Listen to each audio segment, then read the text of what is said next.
Morning, everyone.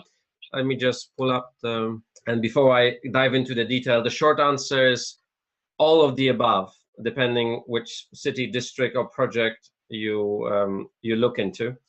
And what I will run through is our latest thinking about the situation, about where we are in the cycle in the housing market, inventory situation, some of the topical questions about the bank debt, household leveraging, another issue we know people are concerned about.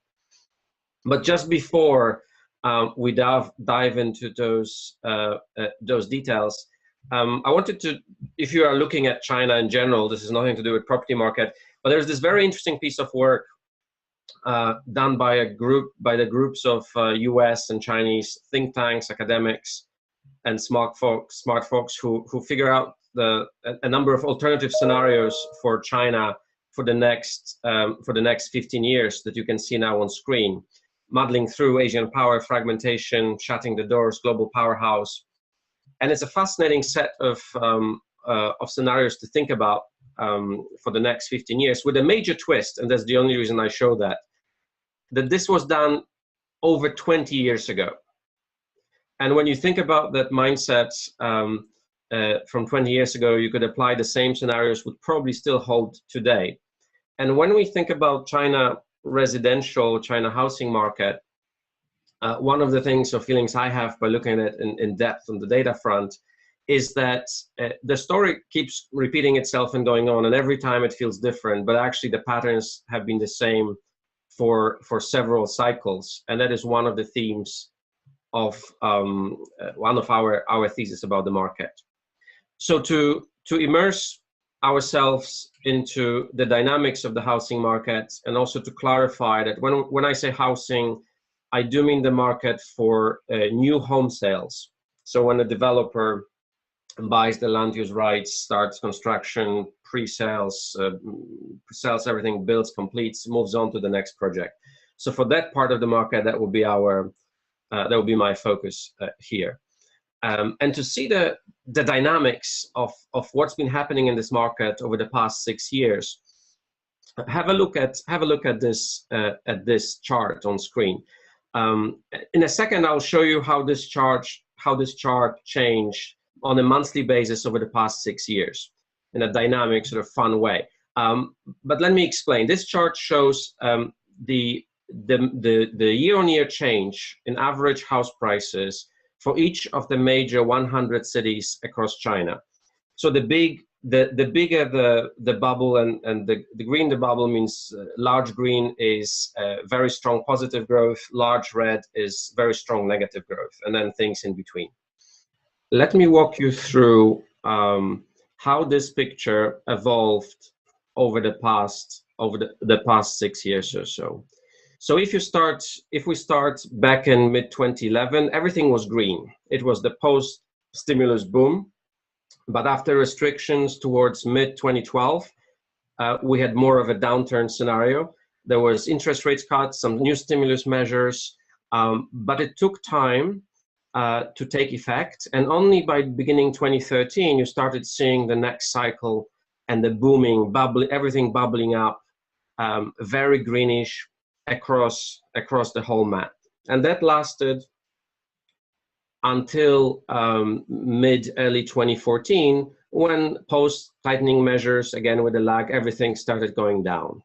And then when things turned red, this cycle lasted until Q2 2015, when things started turning back again into positive. However, now observe how different it is in the current cycle as we are getting towards June 2016 again, how these bubbles are more unevenly distributed. So there are many more reds and many more greens at the same time, and some select cities are particularly strongly green, whereas some others are still quite red, which is different from the previous cycle.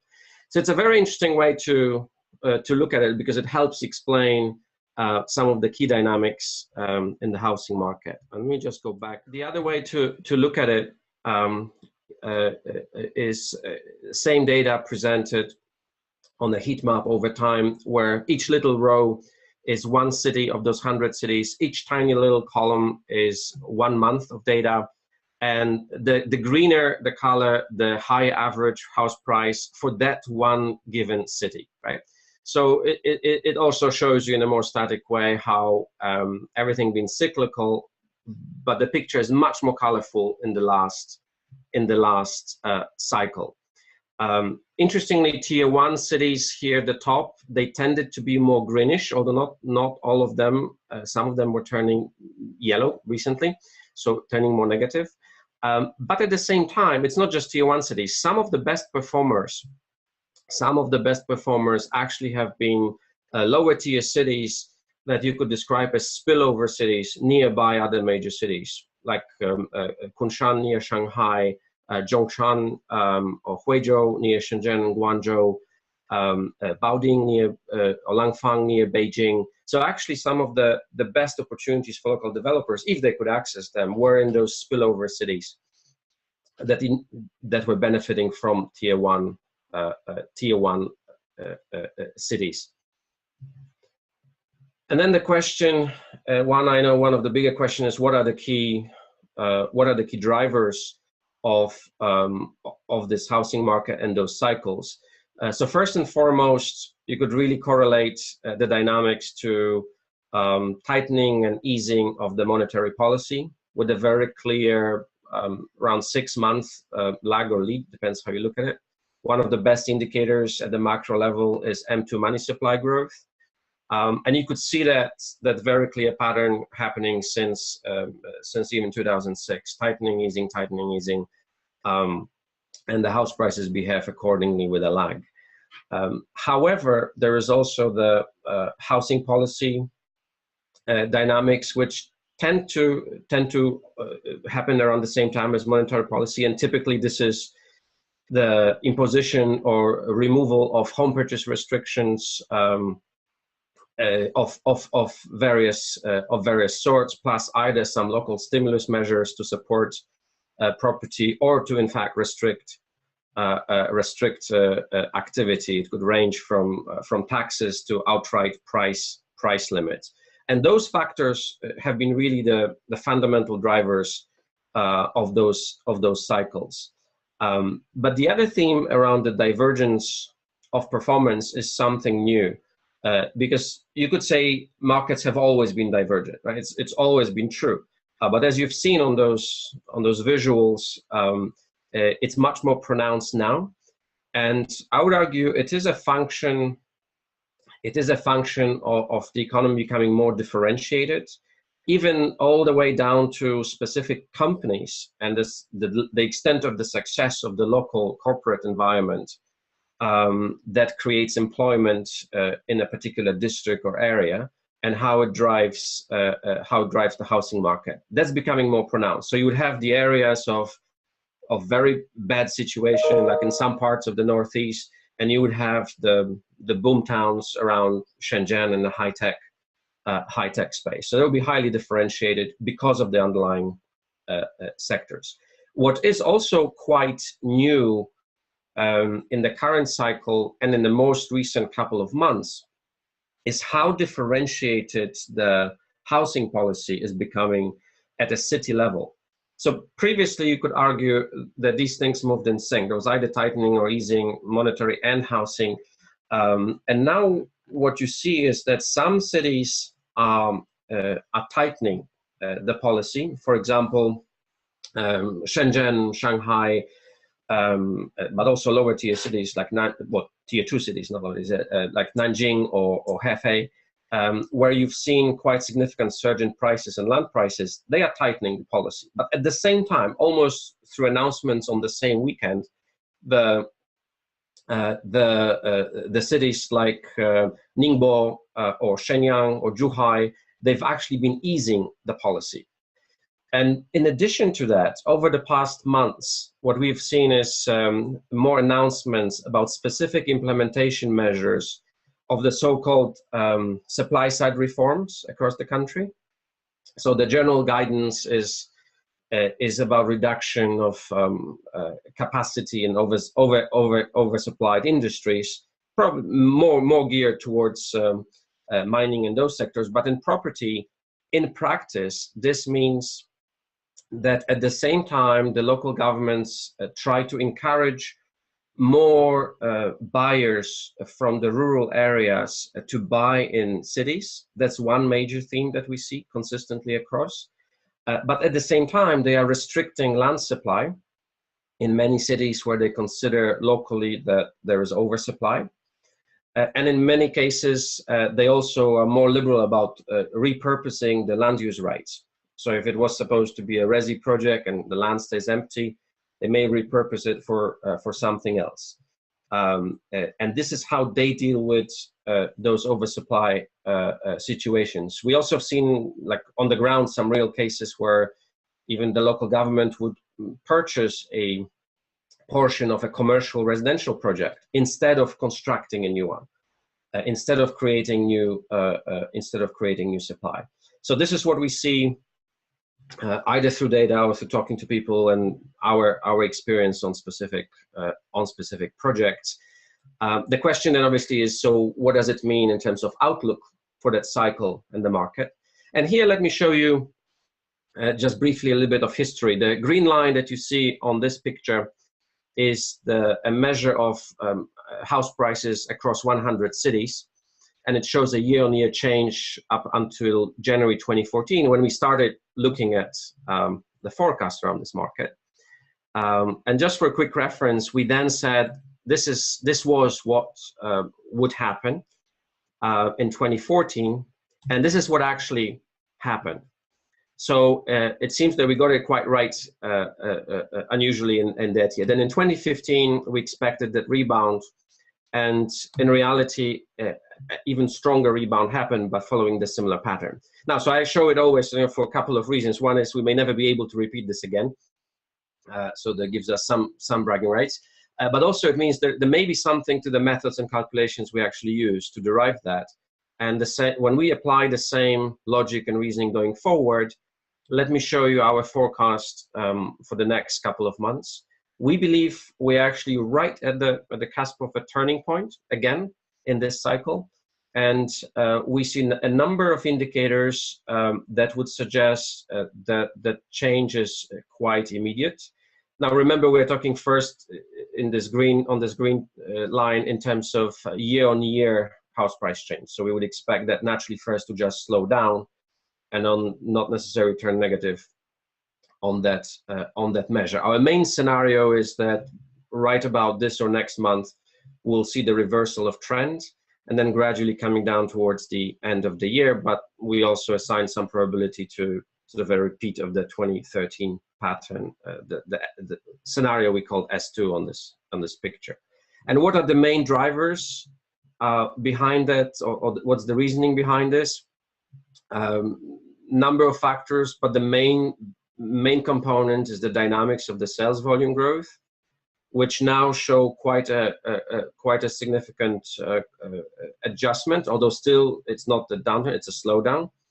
The red line that you see here captures the sales volume growth in gross floor area terms, and you can see that after a big run up in Q1, it started coming down, but the prices still kept accelerating. And to us, that's one of the key signs. But more importantly, when you look at those index measures, a number of major cities that drove up the prices on average, like Shenzhen, for individual cities like Shenzhen, we actually see very clear signs of impending correction, namely a significant drop in volumes. So if you look at, we don't have it on the chart here, but if you looked at 3 months year-on-year and 3 months sequential volume change in Shenzhen, it would be one of the worst performers among 50, 60 major cities over the last 3 months. And usually the volume growth precedes the price growth dynamics in our experience. So that's why we believe the impending point is quite immediate. One of the big questions that's always there is like, who's buying those properties? Where does the demand come from? And I think it's, when you think about the demand for housing, it's worth breaking that into a number of components. I would present it this way: local upgraders, people who sort of middle-aged, they have a family, they got more money, they see housing as a major dimension of quality of life. They just want a bigger one, better one, across the river where it's less polluted, all kinds of reasons, and it's not their first home. Local first-timers, usually related to marriages. By the way, there are around 12 million marriages per annum in China. Migrants, not necessarily the low-income migrants, but people who, for instance, go to major cities to study there and they want to stay, and they would want to buy a property once they get good jobs. Investor speculators, still a group, although from what we understand, it's actually not such a significant group at all today. Rural to urban migrants, so that group that is being encouraged by the government as the one that create that sort of new demand to structurally move to cities. And the value storers, so a more, not necessarily the notion of investors who believe that they don't actually believe that they would significantly grow the capital base by investing in property. They simply want to keep it as a relatively stable store of value. That's the assumption they take. So if you look across those groups, the local upgraders, in our view, is the most significant component of the demand in practice. If you look at the mass market residential, but it would vary by cities significantly depending on local dynamics. One of the other important considerations when looking at China housing market is to recognize the role how the national figures square up with the different categories of cities. So it's interesting to see that tier 1 cities, so Beijing, Shanghai, Shenzhen, Guangzhou, as per city, they disproportionately have higher per city share of the total, but as a group, they're actually very tiny share of the total market. In this chart, you see the national sales, new home sales, gross floor area, and how different tier cities make up that set. So the conclusion from that is that if you're a property investor, if you look at companies investing in specific tiers, the macro data of that nature becomes less relevant because those tiers are very, very tiny portion of the total. But equally, one cannot really scale up the conclusions from tier 1 and tier 2 to the macro view on demand for cement, commodities, and so forth, as there is this huge bucket of 44% of sales in GFA terms that are very hard to understand because there's really no good data on those individual cities. You only get that by comparing to the ones you know, and those you know are typically quite well performing. So that takes us to another big question about oversupply. And this question obviously has been debated for a long time in many ways. So here's our take on that. Some of the key figures to look at with regard to oversupply at macro level is the annual sales here of commodity residential housing of around 1 billion square meters per annum for the last few years against the under construction area. But more importantly, and this is just our estimate of a true inventory, which is the portion of the under construction that hasn't been sold yet, as most of the sales in China would be pre-sales, right? So you sell the uncompleted properties. But then you have to make some other adjustment of those that are completed and not sold, historical inventory, and so forth. So, but whether you measure it one way or the other, you do come up with a clearing period of anywhere between 2, 3, or even more years in aggregate, and that's often the figure that raises the concerns when we discuss the oversupply.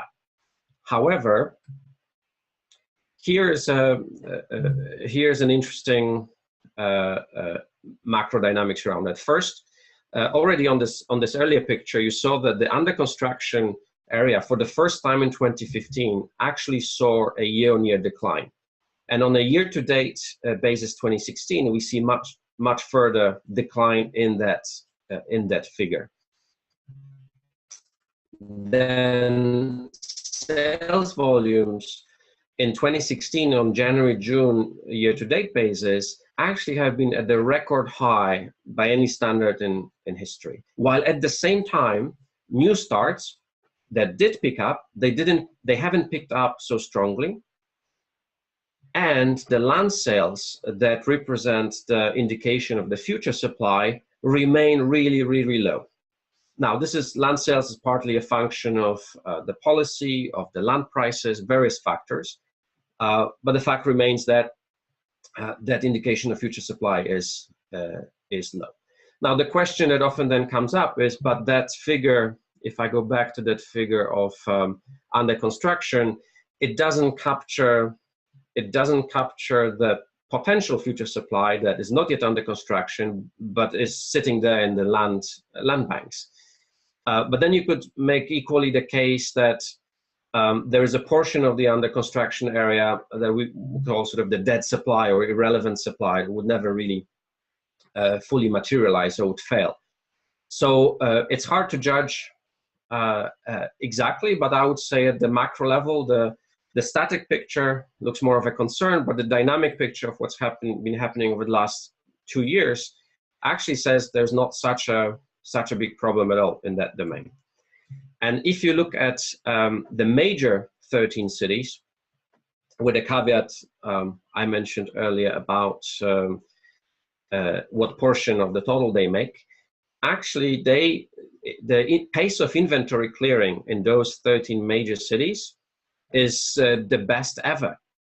They really clear inventory very quickly. It's the yellowish orangey line at the bottom. And by inventory clearing here, I mean months to clear, how many months it would take to clear inventory if we assume a 6 or 3 months average pace of sales would continue at the current level. And that then brings us to the question, so what about those new starts? I understand that there's a lot of interest in China properly purely from a point of view of demand for commodities or related services. And here's our take on a best guess on what would happen to new starts, the red line that you can see here. And the reasoning behind that, those next 5 years, is that new starts tend to follow historically quite nicely the dynamics of sales volume growth and price growth with a bit of a lag. So that's why we would argue 2016, this forecast actually from a few months ago, why 2016 would be positive, even though we would expect a cyclical downturn, but the momentum for the new starts would still continue into the next year with a lag. But following that, we would see the reversal. And then after another cycle that we would expect to see, would see a similar pattern. That's the best guess. Obviously, this could be a big discussion for a whole separate session, but we wouldn't expect a really major, very significant either drop or pickup in new starts on that basis.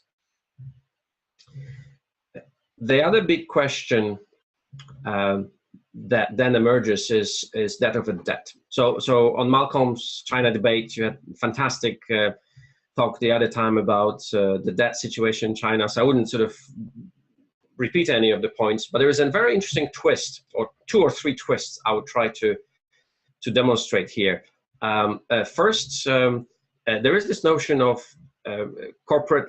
The problem is with the corporates in China, right? So households are not so leveraged, central government is not so leveraged, the corporates are hugely leveraged.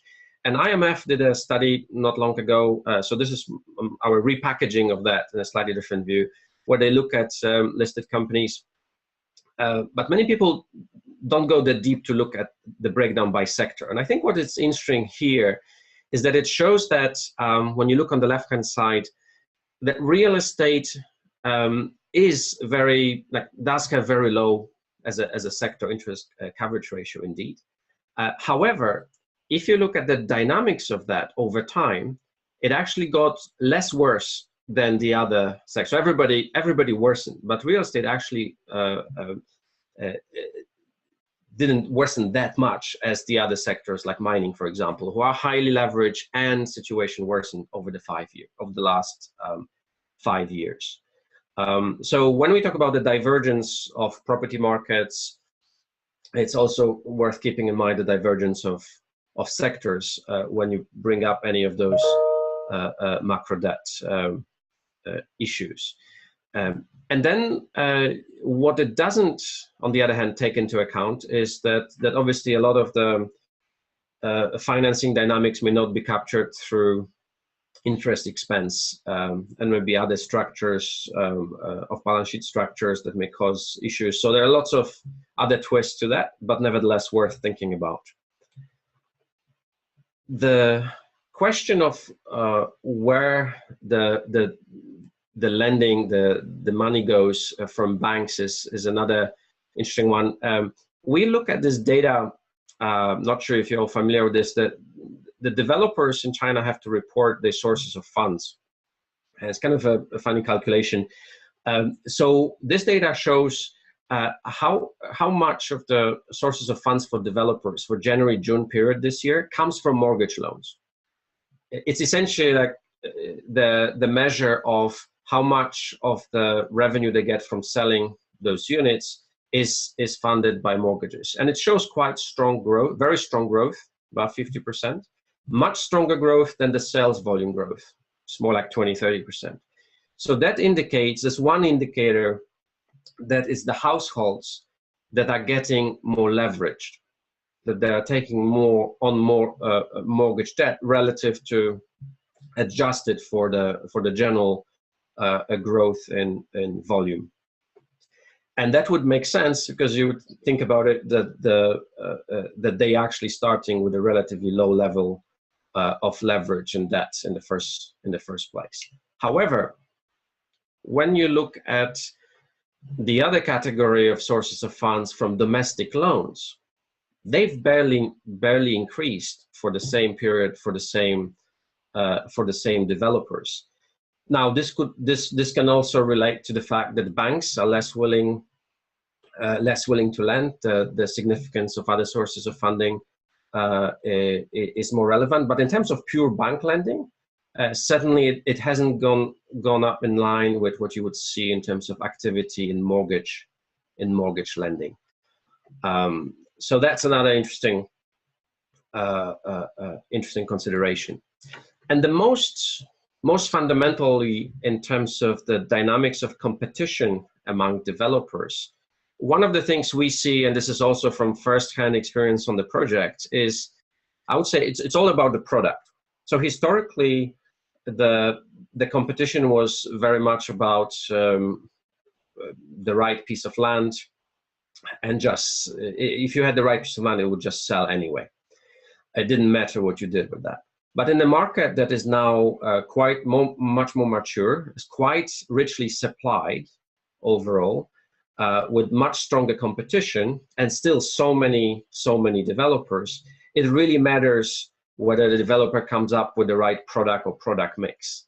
So you could be in a very oversupplied market, and we've seen cases like this, where you would think there's nothing to be done there, but if you come up with the right height of the building, because in higher floor buildings, elevators don't work in winter, so people don't want to move to such buildings. So now everybody wants lower-rise buildings.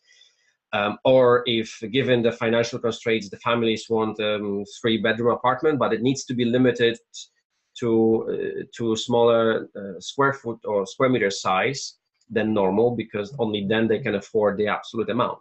All those little details now become critical in ability to sell property. And one of the drivers of that is simply the fact that the upgrade demand is now much more significant than the other sources of demand. And upgraders, they are much more discerning. They know the market. They have experience with the property market. And that's the group that on one hand creates opportunities for more entrepreneurial and very targeted developers, but it also creates more challenges for the overall oversupply component in those markets that are oversupply. And we could chat about this in more depth there is time. So in my sort of rundown here, I would summarize that the way we look at the market is there are clear policy cycles are the big drivers of these sinusoidal house price dynamics, and we are now, we believe, at an impending point on the way down, although that hasn't yet started, largely because the volumes indicate that. Divergence is much more pronounced now than before, whether you look at house prices, volumes policy, localized policy and application of supply side reforms. Oversupply issue, I would say, is being handled. It's actually not an issue in itself relative to where we were before. But that remains a big question for debate. And household leveraging up is growing potential concern, although probably not yet, given the absolute low level. And the point about the product, that's really becoming the nature of the competition. So with that, I hope it gives a sort of an overview. But I thought it would be good to open up the questions and discussion, explore some topics in more depth. Malcolm, over Excellent. To you. Thank you, Robert. That was terrific as always. We will now do our give an opportunity to ask Robert questions, but also to give your own points of view on this. So we have a couple of modes to do that. As you'll see at the bottom of your screen, there is a Q&A panel. If you like, please write your questions in there and we can address them. Or when you're ready to speak, unmute, also in the lower left, your speaker, and just speak. And before we start that, though, I have questions that I've gotten before this. Let me just ask Robert a couple of those, and then we'll open it up to everybody. Robert, this comes from one of our participants. Does the fact that China has a very different mortgage reality than the U.S. or many other countries sufficiently mitigate the perception of overbuilding and under-occupancy? So I think when I walk through those slides about mortgage lending playing a greater role, combined with the fact that the overall debt level for the household remains low, I guess that's what the question refers to. Mm-hmm. Compared to many countries where households are heavily leveraged, like in the US. I think it does, although I'm not sure if it relates so much to the oversupply concern, as much as sort of less of a concern about the subprime type situation. But there is one other factor worth keeping an eye on, and I didn't sort of bring it up in the charts, is one phenomenon that's become more pronounced in China housing over the past year. I mean, it's been there for a long time, but mainly in the past year, is the down payment financing. So we know cases where you could really buy a property with 3% down, not 30% required or 20%. And some of these structures, all kinds of structures that allow to do that, including some peer-to-peer lending, some third parties, developers, effectively, indirectly, arranging for that. And obviously in the short term, it stimulates volumes, makes things much more not affordable in terms of ability to purchase, but it brings forward the future demand in a way. So if that phenomenon was to really get much more widespread and escalate, then you would bring up the concern of potentially, well, not exactly the same as US structure and subprime, but it would be one area to watch. But having said that, you already see indications that the regulators, especially in some places like Shanghai, there is a clampdown on various structures like that. So I doubt that, nobody really knows, there's no official statistics about this. It had played a role in that sales volume boost, but it's probably not as significant as one might think. But back to the question, I would agree. I think that's one of the factors. So whether it's for upgraders, they're not sitting off huge leverage. They don't depend on the appreciation to be able to buy the new one. They have more flexibility to do that. And the structures largely, you also have a lot of family members participating in the house purchase often.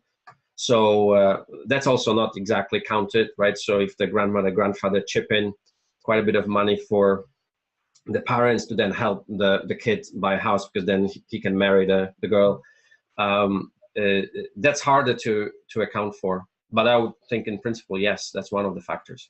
Excellent. We're having a number of questions that are being written in from our participants, and for the benefit of those joining by phone, let me read these to you. Hi, Robert. Great presentation. Thank you. Price deceleration to 8% still sounds pretty good.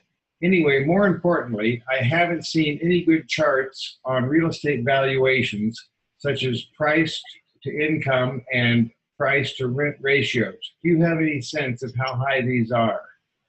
Sure.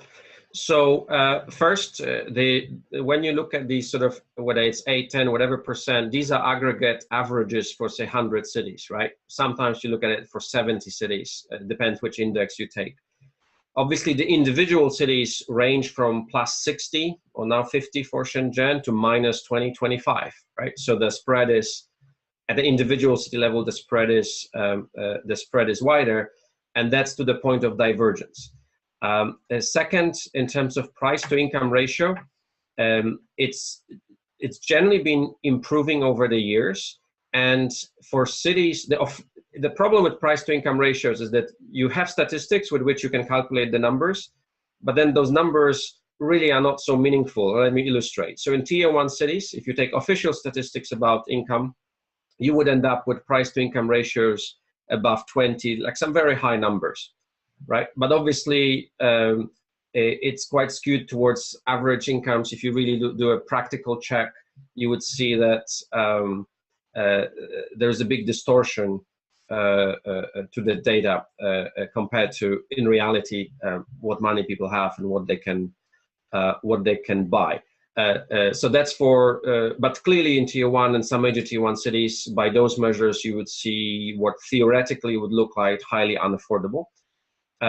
But when you look at lower tier cities, actually price to income ratios could be, or even as a median for I think once we look at it, I don't remember now, but like around 100 or 80 cities, it would be more around like 6 or 8 rather than 20 or 30.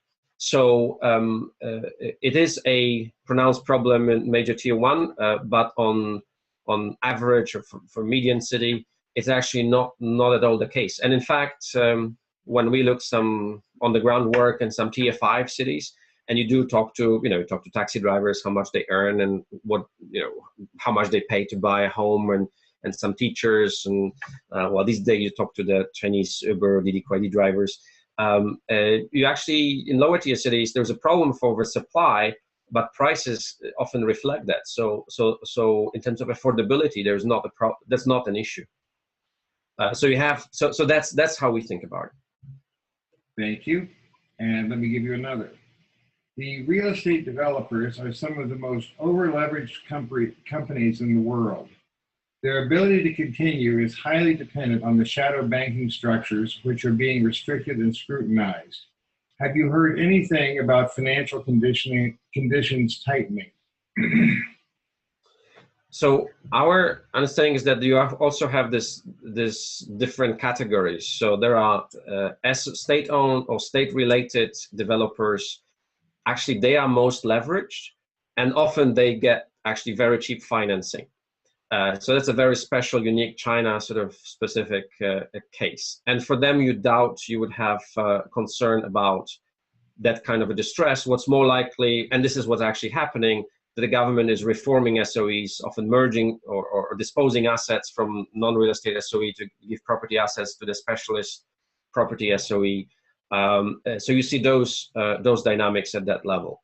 Then you have sort of a medium size bracket where situation is less clear, because these companies may often not actually be so leveraged, but at the same time banks may not be so willing to lend to property, depending on the location, which is also very, very different across different regions. So you would see some issues and concerns there. And then, in theory, there's, I think officially 90,000, there's like around 90,000 real estate development enterprises in China, according to national statistics. So the pyramid is around, say, 90,000 at the bottom. Then you have, maybe there are around 400, 500 listed between Shenzhen, Shanghai, Hong Kong, Singapore, elsewhere. And then probably most people look at 10, 20 names to really be interested in. So I think it's quite a consensus that that's what's been happening. There's room for consolidation. There will be inevitably defaults, but there hasn't been many people who look for distress as opportunity. They haven't really found that in terms of quite clear inability to refinance. Somehow with monetary easing, that still continues. But there is an expectation, I think, in property, among property market specialists, that sooner or later there will be, they look at this obviously as opportunities, where some of sensible projects with leverage developers, they will have to find capital elsewhere on other terms rather than borrowing from banks or through trusts.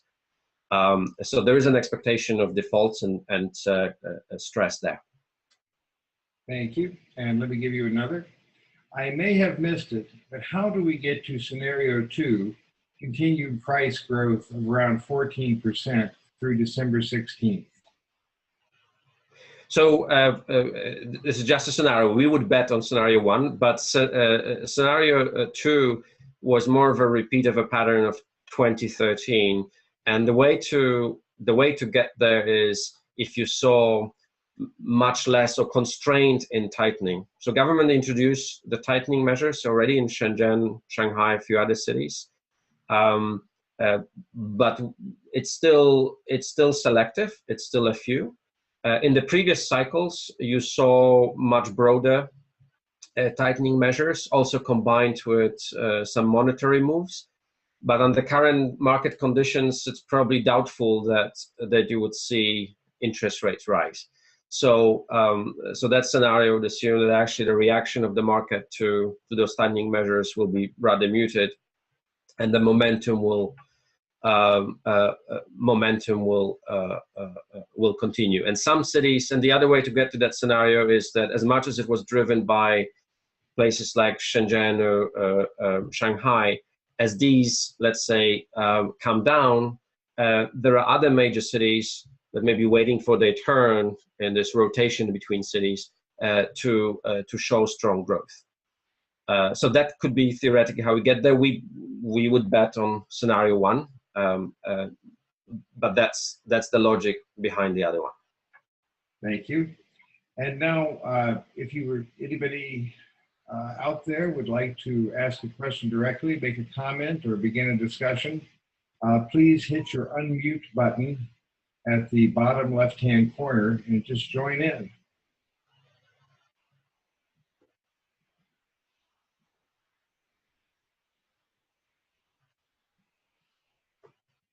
Well, Robert, while we're waiting to see if anybody else is there, let me ask another question.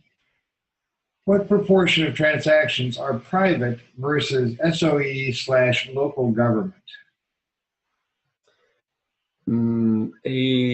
Does it, in terms of transactions of buying property buildings, or in terms of land acquisitions for development? I guess, well, I wouldn't have a good straight number, but so I don't know how general the question is or how specific actually, but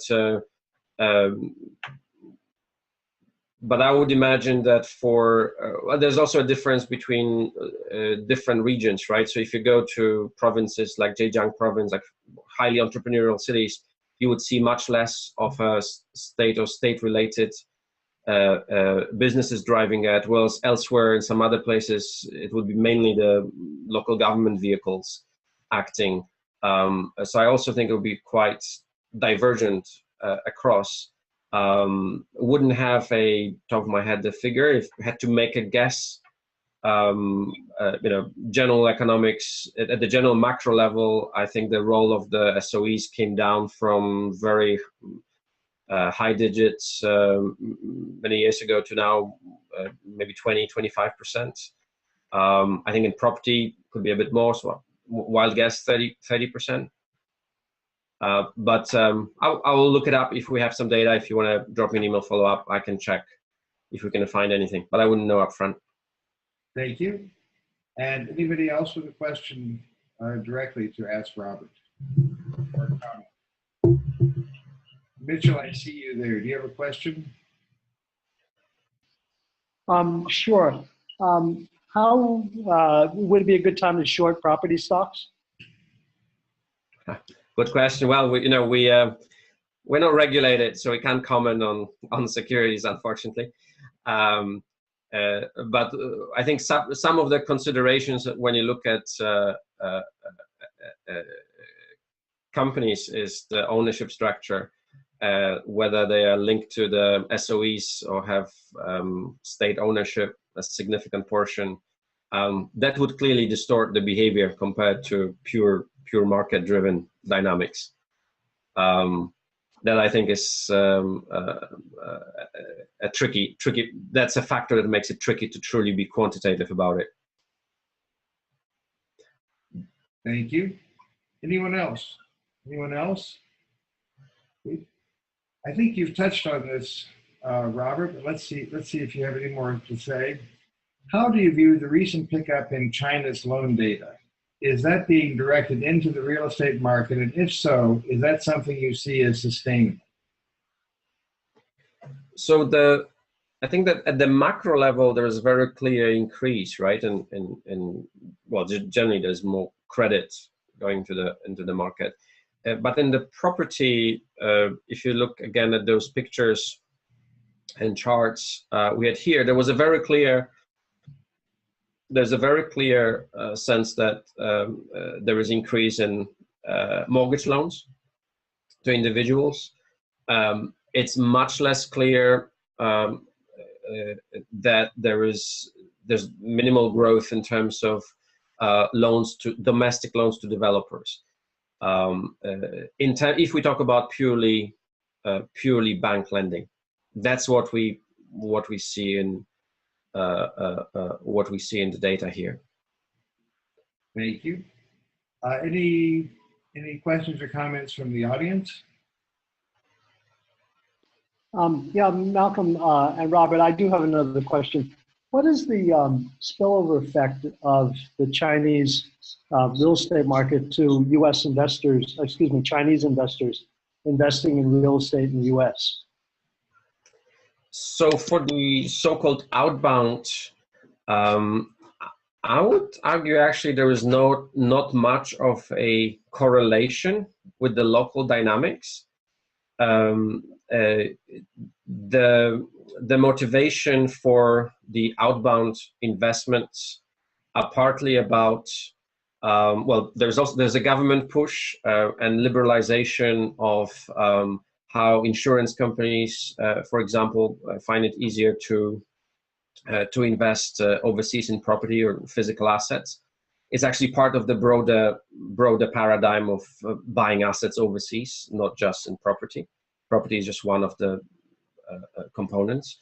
Then you have the property developers or asset entities related to property developers who done quite a number of deals in the US, and in many cases really targeting the Chinese buyers. So I once heard an anecdote about the reasoning behind it. Look, if I have to sell a few hundred units in Manhattan, I just send an email to my distribution list of 500,000 people, and somebody will buy. So there's that effect. Some of them they've been buying in some other emerging markets, maybe linked to broader investments in those markets, and more sort of policy-driven investments and lending to those countries. And then you have individuals, which is a whole separate thing about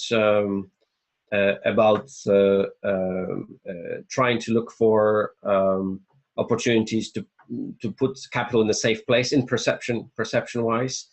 And there have been a lot of this, right? I think Chinese buyers have been one of the main buyer groups in the US, but they haven't seen the down cycle in a way. So it would be interesting to see when the Chinese buyers start seeing the correction in London or New York. That would be a test point for whether this was really structural or whether this was purely sentiment and cyclically driven approach. It's for migration purposes, for the kids to go to schools and to keep the money sort of as a backup plan safely abroad. So I would see many reasons around that. For the institutional buyers, I guess there are different categories. There are some who are very sophisticated, and they very much look at yield dynamics. And one of their motivations is that domestically, their hurdle rate may not be actually that high. So if they can get 5-6% office yields somewhere in a sensible location, they may be actually quite compelling compared to domestic opportunities. Diversification argument. So I think we've seen quite a number of boom years in those scenarios. But again, the question I would say is it like many of these things happened before, a highly actually a cyclical thing, notwithstanding the fact that for this country the size of China, there will always be a portion of money that needs to be parked and invested abroad, as it is for other major countries. So these are some thoughts on that. Mitchell, any follow-up? Are you looking at it from a seller's perspective in the US?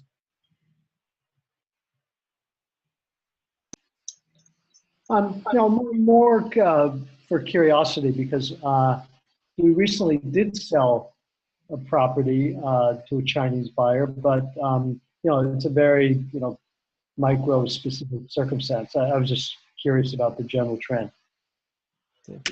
I think that so don't get me wrong, the momentum is certainly there, right? There's some huge events in Shanghai, everything about the US property, but if you ask us independently, the big question mark is it sort of beyond the hitting the turning point in terms of the trend, or are we still on the long way? We would be a little bit skeptical. We'll see what happens when there is a slowdown in the US, cyclical slowdown in the US. Anyone else? All right, then we are coming up to the end of our hour. So I would like to ask a question, Robert. Sure.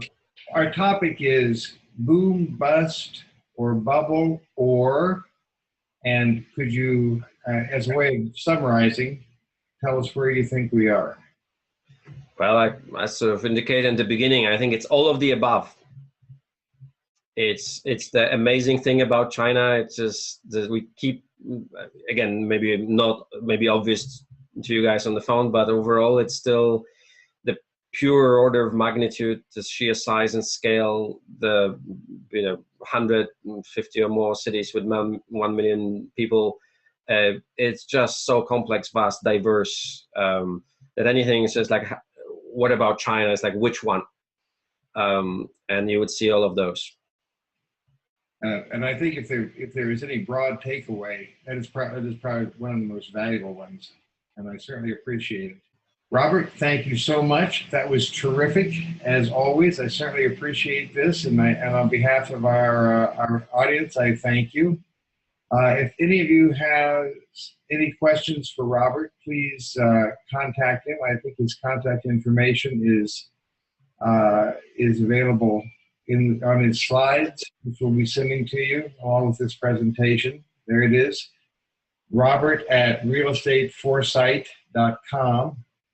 And if you can't, just contact me. I'll be happy to put you in contact. There's nobody that I or any of my colleagues who have reason to know recommend more highly than Robert for all these issues. So I encourage you to develop a relationship with him. And with that, I will thank you all. Robert, Thank you, Malcolm. Thanks, everyone. Until next time, thank you. Thank you. Bye-bye. Bye.